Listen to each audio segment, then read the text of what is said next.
अस्सलामुअलैकुम dear students, I am लीम खान। नए लेक्चर के साथ लेक्चर नंबर 69। इस लेक्चर में एक्सरसाइज 5.5 क्वेश्चन नंबर 5 और उससे आगे वाले क्वेश्चन को हम डिस्कस करेंगे। इस क्वेश्चन के बारे में आप पहले पढ़ चुके हैं कि क्रॉस प्रोडक्ट और बाइनरी रिलेशन के बारे में, क्रॉस प्रोडक्ट कैसे निकाला जाता है और बाइनरी रिलेशन क्या होता है और उसकी डोमेन और रेंज के बारे में आप पहले डिस्कस कर चुके हैं। आइए हम क्वेश्चन नंबर 5 की तरफ आते हैं। क्वेश्चन नंबर 5 में हमें एक सेट L दिया गया है जो कि x such that x belong to n and x less than or equal to 5। इस सेट को सेट बिल्डर नोटेशन में लिखा गया है और ये क्या है, नेचुरल नंबर है और नेचुरल नंबर जो है वो 5 से छोटे और उसमें 5 भी शामिल है, 1 2 3 4 5। इसके बाद m हमारे पास एक सेट है जो कि प्राइम नंबर पर मुश्तमिल है और जो 10 से छोटे हैं। 10 से छोटे 2 3 5 7 और 9 ऑड है पर प्राइम नहीं है। प्राइम नंबर वो होते हैं जिनके सिर्फ 2 वेक्टर होते हैं, यानी 2 नंबर्स पर वो डिविजिबल होता है और यानी कि 1 को इसी तरह 2 के भी 1 फैक्टर और 2 फैक्टर्स हो, यानी कि 2 अपने आप पे डिवाइड होता है और 1 भी 2 को जो है ना वो 1 भी डिवाइड करता है और 2 भी डिवाइड करता है। इसी तरह 3 है, 3 को 1 भी डिवाइड करता है, 3 भी डिवाइड करता है और कोई नंबर ऐसा नहीं है जो डिवाइड कर सके। इसी तरह 5 है, 7 है और अलबत्ता 9 नहीं है क्योंकि 9 को 3 भी डिवाइड करता है, 9 भी डिवाइड करता है और 1 भी डिवाइड करता है, एग्जैक्टली डिविजिबल है। इसी तरह 9 के बाद 11 आता है, लेकिन हमें चाहिए 10 से छोटे 2 3 5 7 ही हमारे पास इस सेट का हिस्सा बनेंगे। Then make the following relation. वो रिलेशन कौन से हैं, वो उससे पार्ट्स की सूरत में दिए हैं 1 2 3 4 5 और also find the domain and range. और ये रिलेशन कहां से आएंगे, L to M। L to M क्या है, L क्रॉस M। तो इसी तरह सबसे पहले हम L क्रॉस M मालूम करेंगे, फिर उसके बाद हम रिलेशन को फाइंड करेंगे और रिलेशन के डोमेन और रेंज भी फाइंड करेंगे। इसी तरह L क्रॉस M यानी कि पहले ने इनके सबके साथ पेयर बनाए, यानी कि 1 2 1 3 1 5 1 7। फिर इसी तरह 2 ने 2 3 2 2 2 3 2 4 2 5 2 7 और इसी तरह 3 2 3 3 3 5 3 7 और इसी तरह 4 2 4 4 3 4 5 4 7 5 2 5 3 5 5 5 7। यानी कि ये हमने रिलेशन बनाया है, ये क्रॉस प्रोडक्ट हमने लिया है, कोलिजन प्रोडक्ट इसे कहते हैं L क्रॉस M की सूरत में। और जब हम L क्रॉस M फाइंड कर लें उसके बाद हमें उसने कुछ पार्ट्स दिए हैं कि इसको आप फाइंड करो, पहले ये रिलेशन फाइंड करो। अब बात ये आती है कि रिलेशन, बाइनरी रिलेशन पहले हम अपनी मर्जी से R1 R2 लिया करते थे, लेकिन इस सवाल में उसने क्या हमें हद लगा दी, हमें कह दिया, हमें बता दिया कि इस तरह का रिलेशन आपने लेना है। अपनी मर्जी नहीं करनी बल्कि उसकी मर्जी से जो रिलेशन वो मांग रहा है वही हम रिलेशन देंगे। वो क्या मांग रहा है, एक्स वाई ऐसे ऑर्डर पेयर पर मुश्तमिल एक रिलेशन लाओ जिसमें y के एलिमेंट छोटे और x के एलिमेंट बड़े हों। कहां से लो, L क्रॉस M में से। अब यहाँ पर y के एलिमेंट छोटे और x के एलिमेंट 3 2, इसमें x बड़ा और y छोटा, यानी कि ये समझ लें। फिर इसके बाद 4 2, x बड़ा और y छोटा, 4 3, x बड़ा y छोटा, 5 2, x बड़ा y छोटा और इसी तरह 5 3, x बड़ा और y छोटा। उसने भी यही कहा है y छोटा होना चाहिए, x बड़ा होना चाहिए। हमने ये एक रिलेशन फाइंड कर लिया। उसके मुताबिक ये करने के बाद आप इसी रिलेशन की आप डोमेन और रेंज मालूम करेंगे, यानी R1 फर्स्ट एलिमेंट जो होते हैं वो डोमेन होते हैं और सेकंड एलिमेंट जो होते हैं वो रेंज होते हैं। First element 3 4 5। सर ये 4 तो 2 दफा आया हुआ है, लेकिन सेट के अंदर रिपीटिशन नहीं होती, इसलिए उसे वन टाइम लिखेंगे। 3 4 5 ये डोमेन हो गया और रेंज क्या है 2 और 3, सिर्फ और सिर्फ 2 और 3 है, क्योंकि 2 3 टाइम रिपीट हुआ है और 3 जो है वो 2 टाइम रिपीट हुआ है। लेकिन हमने रिपीटिशन नहीं लिखनी, बल्कि क्या करना है, हमने सिर्फ और सिर्फ वो सेट के एलिमेंट रिपीट नहीं करने, हमने वही नंबर लिखने हैं वो कौन से रेंज सेट में आ रहे हैं। इसी तरह हमारे पास दूसरा पार्ट है। दूसरे पार्ट में वो कहता है ऐसे R2 एक ऐसा लाओ जिसमें y के एलिमेंट x के एलिमेंट आपस में इक्वल हो। कहां से लाना है, इसी L क्रॉस M में से, यानी 2 2 3 3 5, यानी कि ये वो रिलेशन के एलिमेंट्स हैं जिसमें x और y दोनों क्या है, इक्वल है। हाँ, तो इस सूरत में उसकी डोमेन 2 3 5 और रेंज भी 2 3 5 निकलेगी। इसी तरह हमारे पास थर्ड पार्ट है। थर्ड पार्ट में भी एक्स वाई में x प्लस वाई, यानी कि उसके पहले और दूसरे एलिमेंट को ऐड करें तो 6 बने। तो ऐसे कौन से हैं, 1 5 3 3, अगेन आ गया, फिर 4 2, ये फिर अगेन आ गया, उधर भी था। लेकिन हमें तो इस अभी ऐसे समझ में एक नया क्वेश्चन है, नए क्वेश्चन में नई बात, वो इसमें से एक पार्ट दे सकता है, 2 पार्ट दे सकता है, 3 पार्ट दे सकता है, वो सिर्फ एल क्रॉस एम मालूम करके वो कहे यही पार्ट मालूम करे। आपको क्या पता कि पहले भी आ चुका है नहीं आ चुका, तो इसलिए आपने वो रिपीट भी होते हैं तो कोई फर्क नहीं पड़ता। तो हमने ये मालूम किया R3 रिलेशन, उसके बाद उसकी डोमेन और रेंज की तरफ आते हैं। 1 3 4 और 2 3 4 5 फर्स्ट एलिमेंट जो होंगे वो डोमेन कहलाते हैं और सेकंड एलिमेंट क्या कहलाते हैं, रेंज। इसी तरह R4 है। इस R4 के बारे में क्या है कि y में से अगले एलिमेंट में से पिछला एलिमेंट माइनस करें और 2 बचना चाहिए। कितना बचना चाहिए, 2। ऐसे ही 1 3, अगले एलिमेंट में से पिछला माइनस करें तो 2 बच गया, और 3 5 यानी अगला एलिमेंट यहां से लेंगे, कहां से लेंगे, एल क्रॉस एम में से, तो ये हमारे पास एलिमेंट आ जाएंगे और इस तरह डोमेन और रेंज हमारी बन जाए।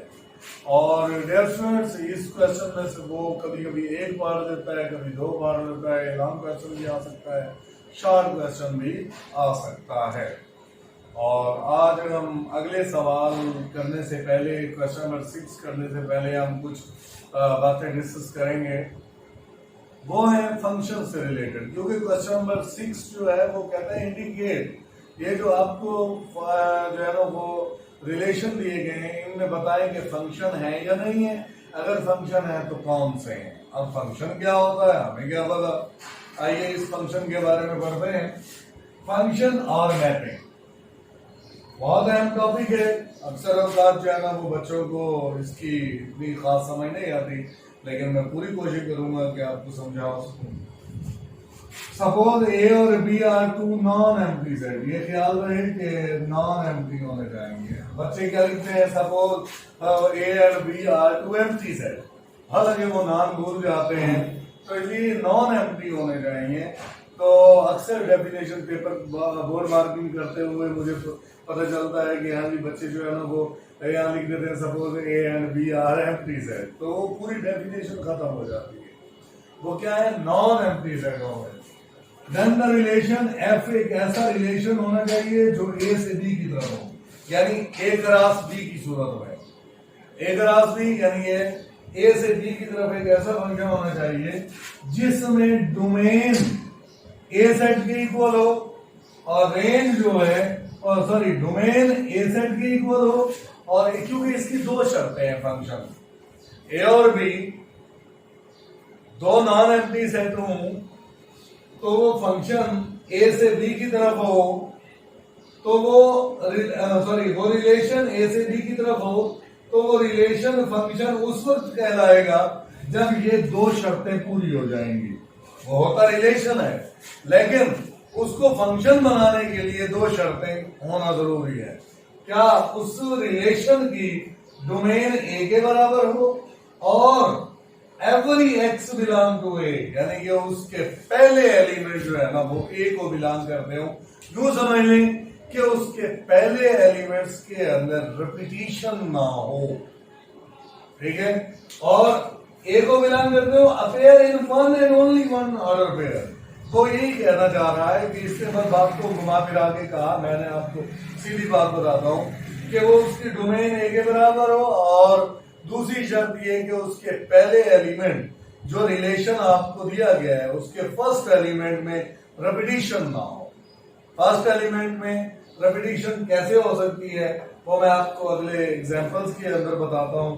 अब बात करते हैं, हमारे पास एग्जांपल्स है, एक सेट ए और दूसरा सेट बी दिया गया है। हमने बीच में से एक रास बी हमने लिया, उसमें से हमने एक रिलेशन चूज कर लिया, इसे आर कह दें या आप इसे एफ कह दें, कोई फर्क नहीं पड़ता। मैंने एफ लिखा है, एग्जाम्पल बुक के अंदर भी एफ लिखा हुआ है, कोई फर्क नहीं है। ये पहले तो रिलेशन है, बाद में ये दो शर्तों पे पूरा उतरेगा तो ये फंक्शन बन जाएगा। तो अब इस रिलेशन में देखो डोमेन ए के बराबर है 0 1 2 3, देखो ए सेट के बराबर है डोमेन, बिल्कुल है।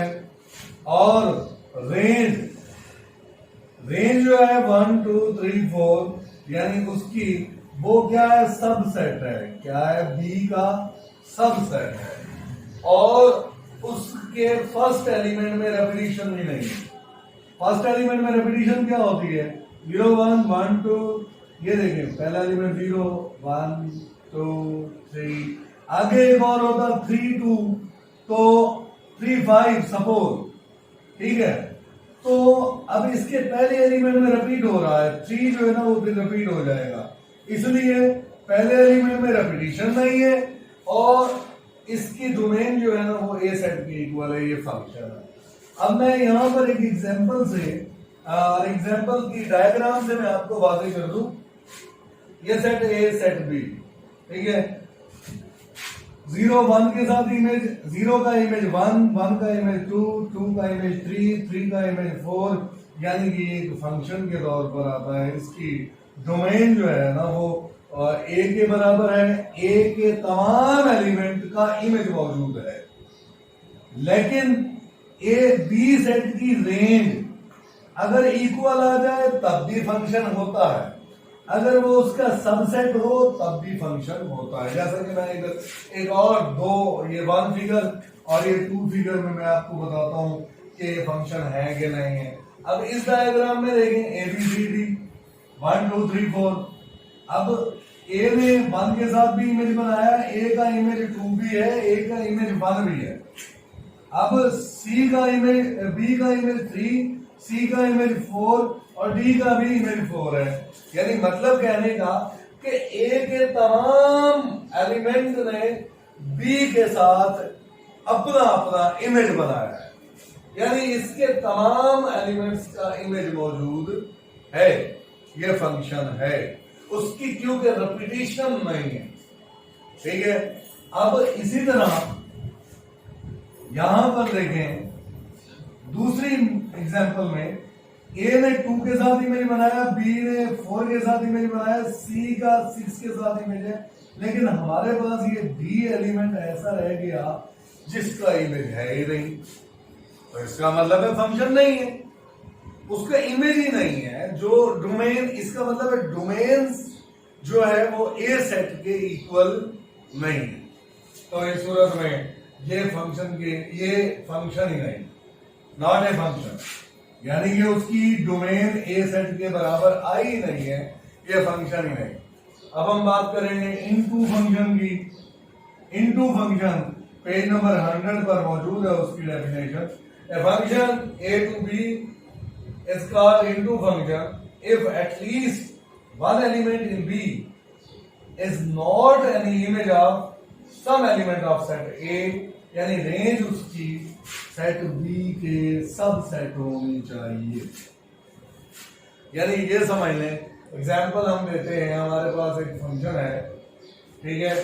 अब इस फंक्शन में 0 ने 1 के साथ इमेज बनाया, 1 ने 1 के साथ बनाया, 2 ने 3 के साथ इमेज बनाया, 3 ने 4 के साथ इमेज बनाया, ए के सारे एलिमेंट यूज हो गए। इसका मतलब है डोमेन ऑफ फंक्शन जो है वो ए सेट के इक्वल है, इसके सारे एलिमेंट यूज हो गए। यहां पर सारे एलिमेंट यूज नहीं हुए थे इसलिए फंक्शन नहीं था। इसका मतलब है ये फंक्शन है और इसके फर्स्ट एलिमेंट में रेपिटेशन भी नहीं है, फंक्शन है। लेकिन कौन सा है? अगर इसकी बी सेट के अंदर एक आधा एलिमेंट, एक या दो या तीन, कोई भी, यानी कि वो बच जाए।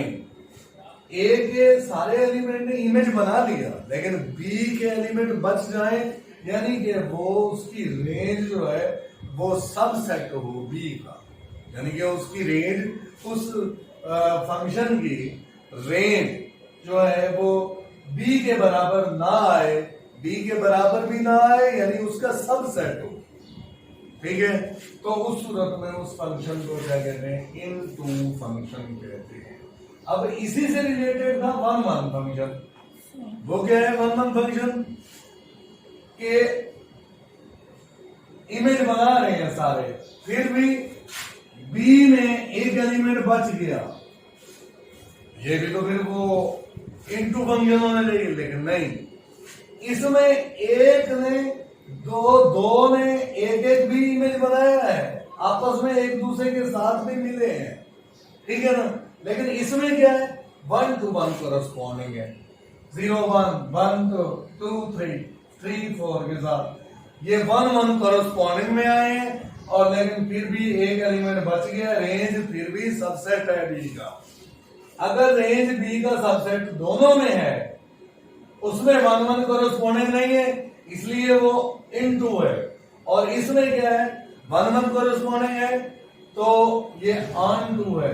अगर 1 1 भी हो और इनटू भी हो तो इस किस्म के फंक्शन को हम इंजेक्टिव फंक्शन का नाम देते हैं, और इसे इनटू एंड 1 1 फंक्शन या इंजेक्टिव फंक्शन का नाम देते हैं। डियर स्टूडेंट, आज के इस लेक्चर के अंदर इतना ही। इंशाअल्लाह फिर आगे यहीं से शुरू करेंगे नेक्स्ट लेक्चर में। तब तक के लिए इजाजत, अल्लाह हाफ़िज़।